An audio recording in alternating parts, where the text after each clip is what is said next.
It gives me great pleasure to introduce today's speaker, Miranda Castravelli. Miranda Castravelli is a Montreal-based artist and president of the Women's Art Society of Montreal that was established in 1894. Her background in literature and art history led her to pursue studies in interior design. From there, she studied architectural drawing and worked as a freelance sketch artist for various design projects. Miranda has worked in film, technology, education, and management, but art has always been her true passion. In her works, she tries to convey the mood of a moment through the use of impressionistic use of shadow and color. And her artist website is castravelli.com. So I'll make sure that we share that with Sandy, and so that we can get everybody access to that. So Miranda, I'm going to now, Jim, I'm going to remove you as co-host, and I'm going to let Miranda be co-host. Thank you. Thank you. Please, everybody join me in welcoming Miranda. All right, let me just try to share my screen here. And let's hope that you guys are seeing the correct one, the one that has the slideshow presentation on it, yes? You're good. Yeah, you're good. Okay, yeah. Perfect. Okay, so before I get started, I also would like to say that there will be questions, of course, at the end, if you have any. And si vous voulez poser des questions en français, il n'y a aucun problème. Je suis bilingue, alors il n'y a pas de problème pour ça. So I want to take you a little bit, if you will allow me, through the history of the Women's Art Society of Montreal. As Heather already mentioned, the society was established in 1894. As an old society yourselves, you guys have some idea about what that kind of means, that you have a kind of a long history and tradition of ways of doing things that you want to adhere to and be true to. And at the same time, you have to sort of stay contemporary with the needs of what people want today. And that's our challenge as well. But let's start at the very beginning. The picture you see in front of you is actually a picture from Montreal in 1894, taken from the city archives. It's the east end of Montreal, and you know how Mark Twain had said you can't go to Montreal and throw a brick without hitting a church window. This is a pretty good example of that. Let's talk about who started the WASM. Well, the WASM, in fact, was started in 1894 by two women, Mary Martha Phillips and Mary Alice Peck. Both of these women were what would have been considered at the time socialites, but they wanted more for themselves and for other people like them who were not able to make a contribution, because at that point, women were relegated to other roles in society. You were allowed to, assist your husband in things, but you weren't really allowed to do a lot by yourself. So, and they also saw that there was a kind of a problem with people in need, and the perception in society that there was something wrong with people who were in an underprivileged position, and they felt the need to correct that. They themselves were competent artists, and aside from founding the Women's Art Society, Mary Martha Phillips also founded the Montreal the Women's Council of Montreal, today known as the Montreal Women's Council, I think, and it still exists, which was a more politically oriented movement. And they also founded the Handicrafts Guild, which also still exists today, but has moved to Toronto to mostly encompass things like textiles, weaving, and other things that would not be considered traditionally considered high art, but is more in the crafts style of doing things. All of these organizations still impact the lives of people today. So why was there a need for the WASM to be created? Well, in the mid-19th century, women were not considered as serious contributors to the field of art, or any field for that matter, in the way that if you had two people cooking, if it was a woman, she was a cook, but if it was a man, he was a chef. These were the perceptions in art as well. High art could only be produced by men, so that was something that they sought particularly to redress. They also had a lot of difficulty in obtaining public showings, and actually many of the early members of the Women's Art Society had actually been showing under male names because they couldn't get anyone to accept their art in an exhibit if they had given their real name. And sometimes they got into trouble with their husbands because of the perception that the life of an artist was a bohemian one, and therefore not for a person who had good morals. You know, we don't know a whole lot about Mary Peck aside from their positions in society, but we obviously know that both of those women had kind of a drive to do more, and their effects have been rather long lasting. And the legacy that they wanted to leave was that they wanted to promote art in general, not just for women, but also for the men of the poorer classes who didn't have the opportunities necessarily that others did.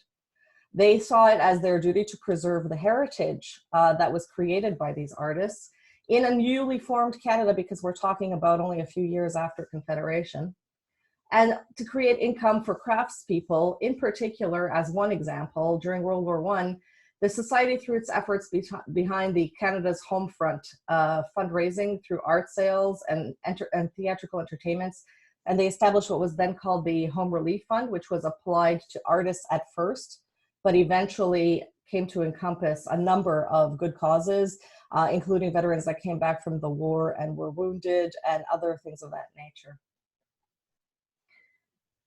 If we ask who benefited from the WASM at that time, there, of course, as I just said, you know, they had given their money to the Soldiers Relief Fund. They usually did this through art shows and art sales to private galleries and other things of that nature, where the money raised from the sale of the art of the women of the society was given to the causes. But they also sort of did things like bake sales, you know, church events, anything that they could charge money for and raise money for was something that they did. They also instituted a visiting program so that they would go to see ex-servicemen at St. Anne de Bellevue Military Hospital, bringing gifts and food. Into the 1930s, these services for veterans and their families continued, so they actually managed to raise a substantial amount of money in the archives, which are kept at the McCord Museum. There is some mention that the Women's Art Society of Montreal raised at one point a tremendous amount of money to help almost an entire sector of a quartier, a quarter, a neighborhood, to be able to sort of get through a very, very tough winter. So it was like a substantial amount of money that was raised. WASM also fostered close relationships, as I've mentioned to you, with the Montreal Council of Women, of course, because the founder was the same person, but also with the Montreal Children's Library by giving grants. And at the beginning of the life of many of the cultural institutions of Montreal, like the McCord Museum and the Montreal Museum of Fine Arts, the women of the Women's Art Society were there to help establish, raise, organize, and get things started. So we have ties that are pretty deep in the cultural community. What do we offer? Well, one of the first things that started at the beginning, aside from having an art show, which I will get to later, is also a lecture series. The lecture series, in fact, started from the very beginning. You know, at the beginning, it was mainly just visual artists. In 1938, the society shifted towards entertainment and other branches of the arts, such as theater, music, and studio art. It is usually a 12-series lecture every year, starting in September, and we do sort of 6 in the fall and then 6 again in the spring. Of course, this year it's been a little bit erratic, naturally, but there is obviously we are trying to get back to it in September, and hopefully that will be the case. We also have the annual juried show. A juried show, I will, as I said, get into it a little later, but basically it's open to all of the members. And then there's a social aspect to WASM too, like the holiday luncheons and other holiday festivities, which are available to the members. All of these things at the time in the early 1890s, early 1900s were sort of elite and elegant and affairs that were by invitation only, and that had some prestige to them. So going to them was something to be looked forward to. They would invite their friends. It had a kind of a cachet that, also supporting the arts for the wealthy at that time was something that was considered beneficial, and that showed your own education. So the women capitalized on that and promoted themselves that way. A few of them they also managed to use their contacts to get some really interesting speakers. A few examples are of notable speakers. Of course, many of you must have heard of Stephen Leacock, but if you haven't, he was probably the best known English-speaking humorist between 1915 and 1925. Stuff still hilariously funny today, by the way. If you haven't read any, I highly recommend it. And Wilfrid Peltier, who the Symphony Orchestra Hall at Place des Arts is named after, was also one of the early speakers. As you can imagine, with 12 speakers a year for 126 years, the list of speakers is rather extensive, and there's some really interesting entries in there. The archives, as I have said, are open to the public. And at the McCord, if anybody is an amateur historian and wants to go look up some stuff, some of the more interesting people might have been the early burlesque theater performer who opened the Cartier Theater. She was also one of the speakers and performers. And however, programs before 1930 have unfortunately been lost. The McCord only opened in 1921, and they didn't have a full archiving system until the late 1920s. So unfortunately, all of the stuff that existed before then on the society is a little sparse, unless it is newspapers or other things that had already been documented in other places, like in the Gazette archives or things like that. The ones, unfortunately, for the Women's Art Society had been housed in the houses of the presidents of that time, and for certain things like the programs, they don't really exist anymore. We still continue the lecture series today. Education, of course, is one of the priorities of the Women's Art Society, but we also try to find more multidisciplined lectures. So for example, we don't just focus anymore on the visual arts. We have filmmakers, we did have a weaver last year, a president of the Weaving Guild of the West Island, and other things, like basically anything that could potentially be considered arts or arts and crafts or in the arts realm, and even things like cooking, spices, mythology. These are all lectures that we offer. They're actually, it says once a month here, but that's actually a mistake. It is actually twice a month. It's every 2 weeks. They're free for members, and they're $10 for non-members, which means that it's actually pretty accessible for anyone who wants to come. They are held at the Unitarian Church, which is actually not very far from the Westmount Rotary Club. It's on the corner of de Maisonneuve and Claremont. Some examples of some of the sort of more popular speakers in the last 2 years, because I actually have only been president of the Women's Art Society for the last 2 years, a little over 2 years now.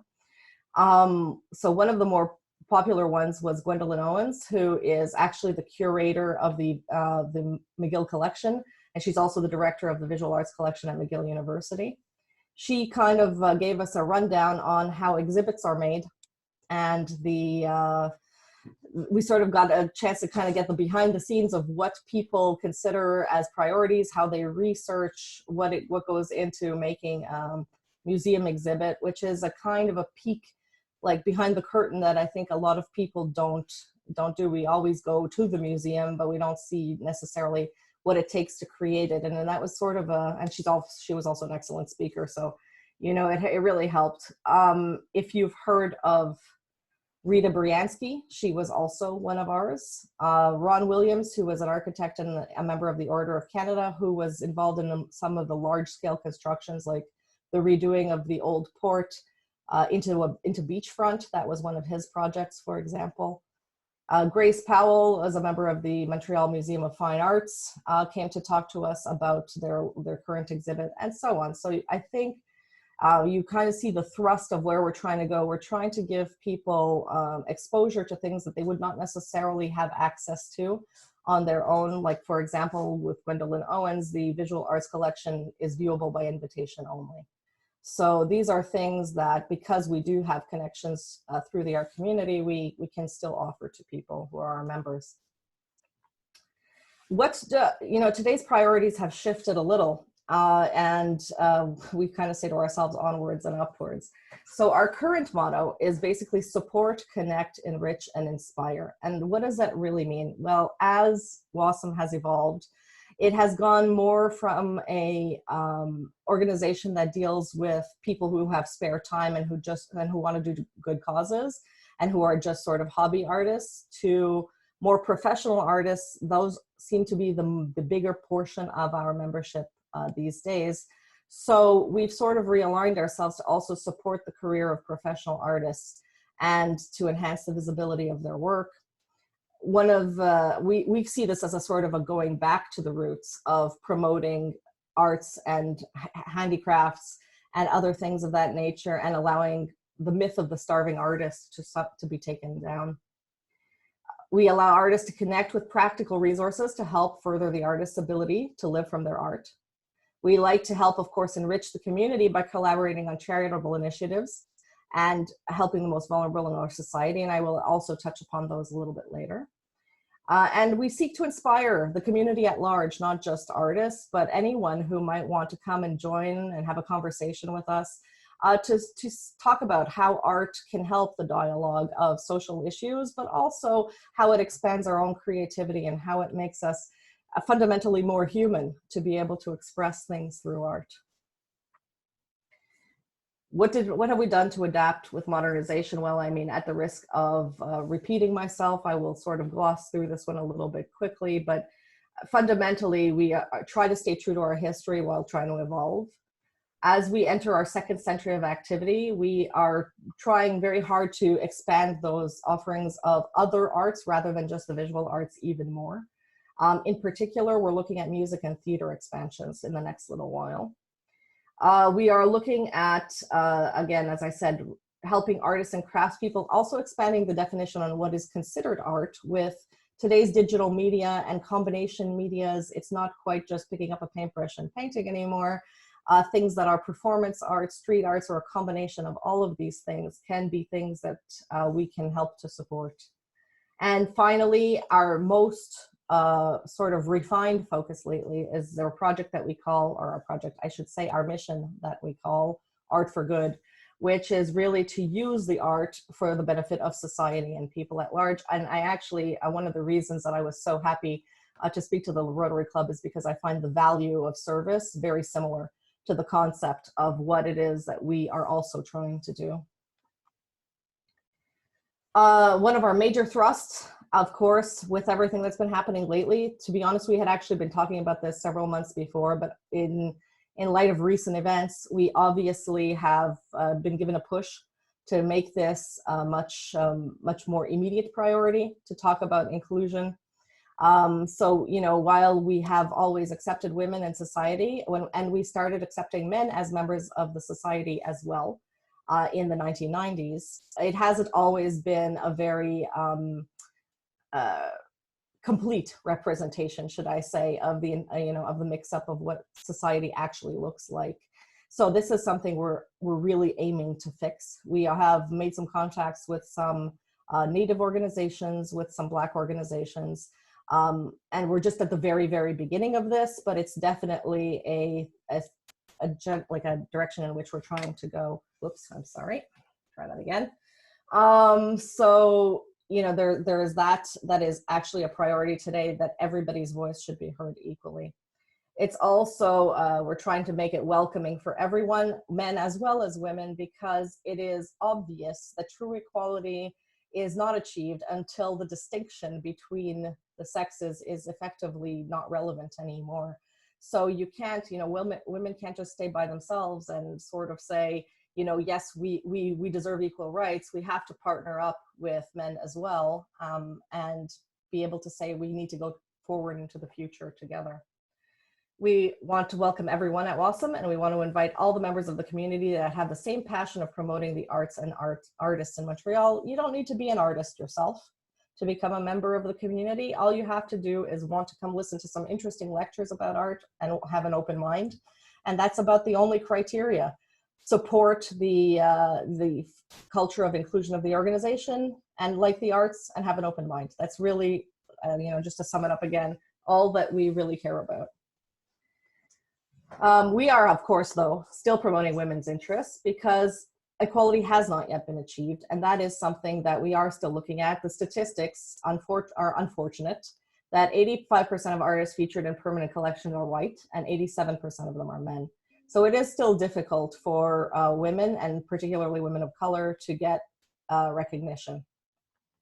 And also, it's pretty tough for emerging artists because, especially in Montreal, in a sense, the fact that the Montreal community is so open to the arts is both good and bad. It's wonderful because everybody has a chance to express themselves, but it's bad because, in a sense, there's a lot of competition. Well, I say bad. It's not bad for society, but it's bad for the individual artist who's trying to make a career, because it means that everybody's voice is heard all at the same time, and distinguishing yourself can be challenging. It's also not always the case that artists know how to position themselves, to market themselves, to make themselves relevant to something outside of their own studios. So we are trying to implement, and have implemented some, and are trying to implement professional services to help people kind of refine the way that they are showing themselves off, to hopefully be able to move forward. We also, in a recent survey that was taken through Statistics Canada, actually, taking care of a family is still an impediment to many younger female artists. And while there is the tradition of men staying at home now, that is starting with children, or the idea of sharing the responsibilities in the house, that hasn't always been the case. And many women still put their own careers and lives aside primarily over their male counterparts. So that is something that we want to try to support in the future. We're looking at how do you help to support a woman who's raising a family to also have a professional career as an artist and also run her household. So one of the ways in which we do try to help in a practical way is the annual juried show. So for those of you who are not artists, a juried show is actually a show in which professional jurors will come. Generally, they are prestigious people in the arts community, and 3 of them will be appointed. Their identities are not revealed until after the judgment is made, so that it is fair. They judge according to very strict criteria on the art that is presented. Now, the exhibit itself is open to all of our members, but the criteria is applied universally. The artist names are hidden, and in theory, we try the best that we can to make it so that the works are judged on their own merits of how technically proficient, how effective they are. Of course, there's always some interpretation, and each judge brings their own perspective, but because they are professionals and because we seek out people who do this for a living, it's usually a combination of educators, a professional critic, and a professional artist is usually the combination that we like, so that we have a fair and balanced opinion, and we provide first, second, third place prizes. Just for fun, this is a clipping from the archives from the very first juried show in 1894 from the Montreal Gazette. The very first exhibit was at the YMCA. It was only oil and watercolor sketches, and although it's clipped in the photo here, the reviews were good, and it said something along the lines of, it gives great credit to the artists who have exhibited, and it was a very credible and professional looking exhibit even back in the day. These were what some of the programs looked like. You can see some of the old sort of formats of what our programs looked like back then. This is mainly a picture just for fun, because I kind of find that the visuals of the art society kind of translate to their programs as well, and that's still true. We have a much slicker, more modern schedule and programming now, of course. But the motto remains the same, labore e constantia, which means striving through constant hard work, basically. For those of you who might remember the big restaurant at the top of the Eaton Center that kind of looked like a steamship, that was actually the location for a long time of the art show at the top of that building. This is a picture from 1965 with the winning picture, which was called Late October. And it was, at the time, even then, they were receiving money prizes. Today, our prizes are mainly, yes, there is some money involved, not very much, but mainly the main prize is that each of the 3 winning artists will get their own personal exhibits and their ability to display in solo shows. As I was just saying, it's an opportunity to exhibit in at least 1 juried art show per year.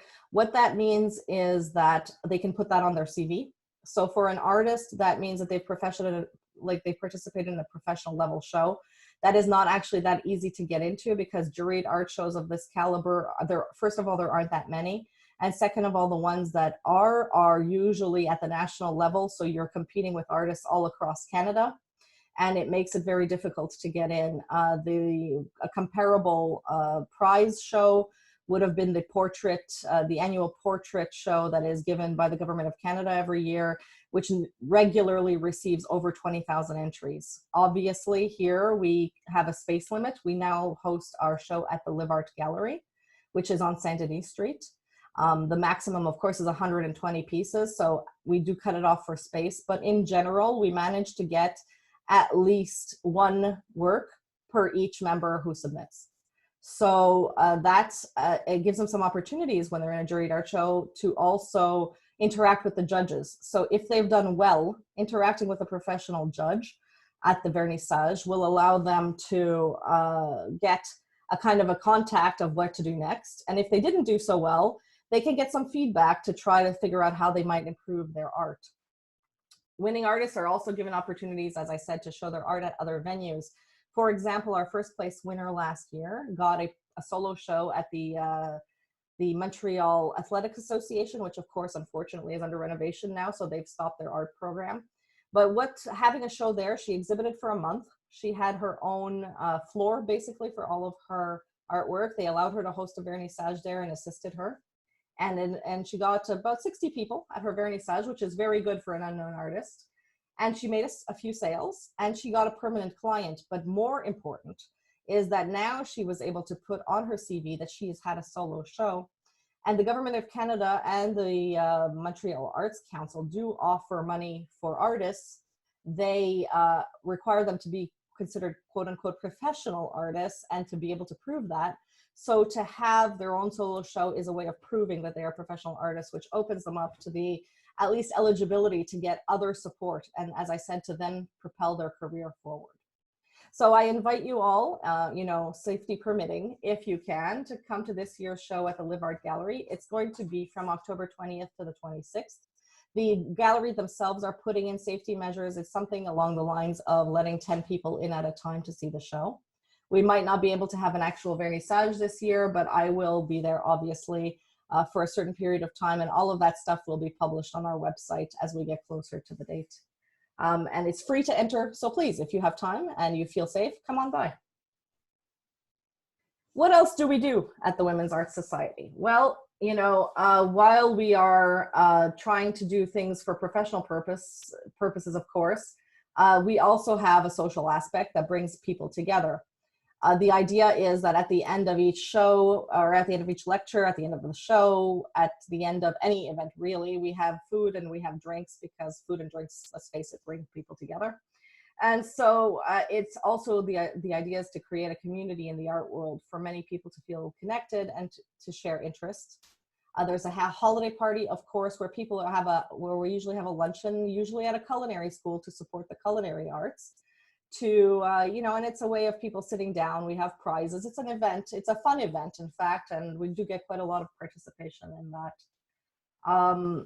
We are working on things for, as I said, for the art industry. And because there's a large age range, our members at this point in time our youngest member is 21 and our oldest member is well into her 90s.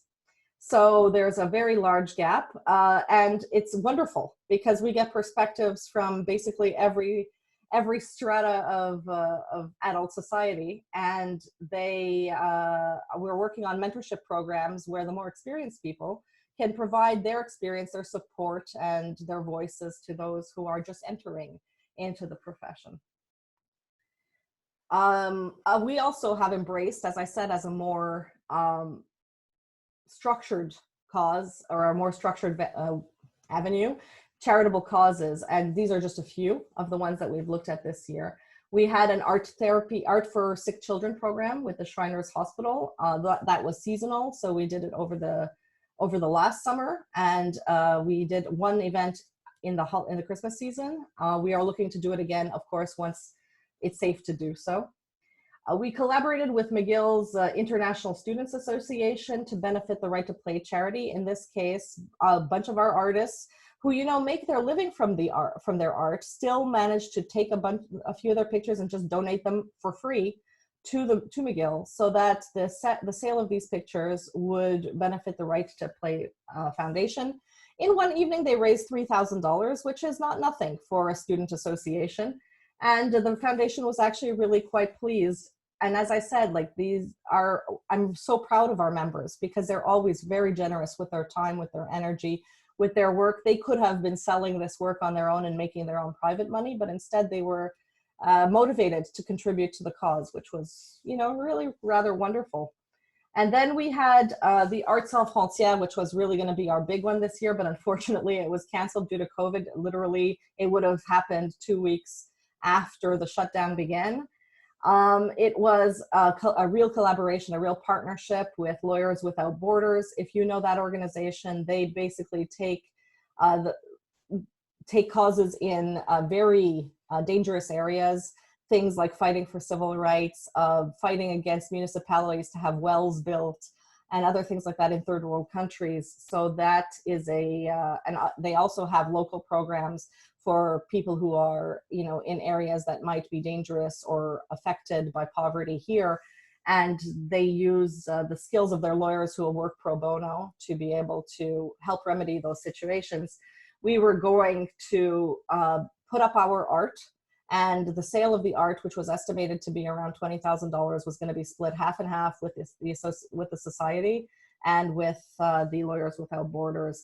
Unfortunately, it didn't happen, but we are hopeful that when the situation with COVID gets resolved, that we will partner with them again and try it again next year. And this is sort of the kind of thing that we're looking at doing. We're also looking around for other new things for next year that could be done potentially online or not.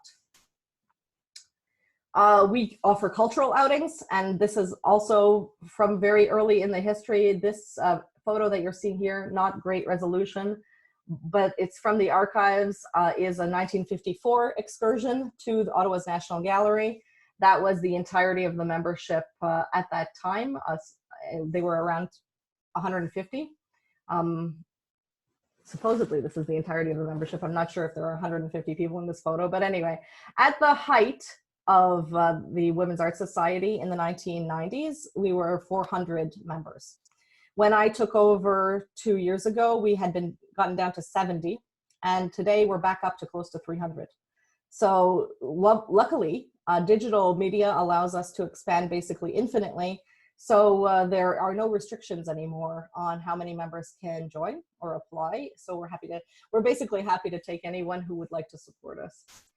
We still provide these excursions, but they have sort of expanded in scope. They're not just focused necessarily on arts, but they encompass culture. We had an outing, for example, to the Jean Talon Market, which talked about the architecture, the history, and the culture of what it took to build an open air market and how that translates to the food world today. We have things planned to go visit Moment Factory. Those are the guys that do the lights on the bridge, among other things. Other civic work projects. We have plans to go see the interiors of Habitat 67. So we touch on art, but also on culture. The idea is to inspire those who are artists, and to allow for a little bit of broader culture for those who are not artists. Finally, one of the more practical features that we offer is the featured artist, which is something that we do monthly on our website. And we do a promotion on all of the other social media that we have at the moment, which is Facebook and a blog, to be able to promote the career and highlight one particular member. As it happens, if we had this talk originally, it would have been a different person, but this month, the featured member is actually my sister. Miranda Castravelli, who is a writer, a painter, a sommelier, a seamstress, a tailor, a maker, a photographer, and just about a jack of all trades. She has a PhD in English and French fin de siècle literature. When she was very young, in 2007, she won the second place in Meilleur Sommelier du Monde, which is a blind taste test and extremely competitive, endeavor. So she did very well. I'm very proud of her, of course, but this is the sort of feature that we use to highlight all of our artists. And as I said, once a month we get in depth, and we will be working on even more practical ways that people can connect with our artists. In fact, we're actually opening a new section to our website to promote the professional services, not necessarily art services, of our members. So for example, if one of our members fixes cars or repairs computers or whatever, we're working on a repository of services that their side businesses can also help support them, so that they will also have more time to do their artwork. So what's next for the WASM? Well, I mean, we are continuing to expand our offerings, such as new lecture series. We're hoping to put an evening series in, mentorship programs, courses, promotional initiatives, and others. We're looking to establish partners with other cultural organizations to achieve bigger projects and potentially maybe even find ourselves a permanent space. As I said, we are now holding our lectures in the Unitarian Church of Montreal, but we're looking to potentially have a more permanent space of our own. We are trying to integrate new people of all backgrounds to continue the evolution of meaningful artistic exchanges. And obviously, we continue to look for additional causes to support to become a force for good on the international stage. We're doing pretty okay nationally, so we're trying to expand our horizons a little bit. So that's it for me. Thank you so much for your time. If you have any questions, please feel free. So what I'll do is I'll start by asking David Franklin. David, are you on? Would you thank our speaker? Oh, wait, you know what? I need to unmute him. I'm sorry about that, David. Where are you? There we go. There you are, David. Can you hear me? Yes, we can. Miranda, this is the last presentation of our Rotary year, and it was a wonderful, informative presentation and timely. I say timely because of the virus that's circulating in our community. We need some light, some hope, and art gives as a medicine for our soul. As you know, many hospitals have art therapy, and many of the corridors are walled with photographs and paintings, no doubt by your members. So we wish you very, very well, the excellent contribution and enrichment to our society. Keep up the good work. Thank you for coming. Thank you so much. That's very kind. Yes, that's how we see it too. Art for positivity. Thank you for that. And I'm going to, I've unmuted everybody. So now I'd like to open up the floor to a few questions. We have about 11 minutes before our meeting is up. But please feel free to ask questions now.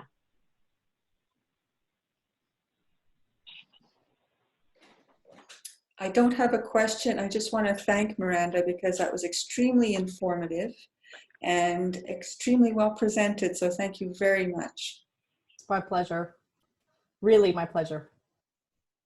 Miranda, in my home, I would say that half of the art that was on the walls came from the 9th floor at Eaton's.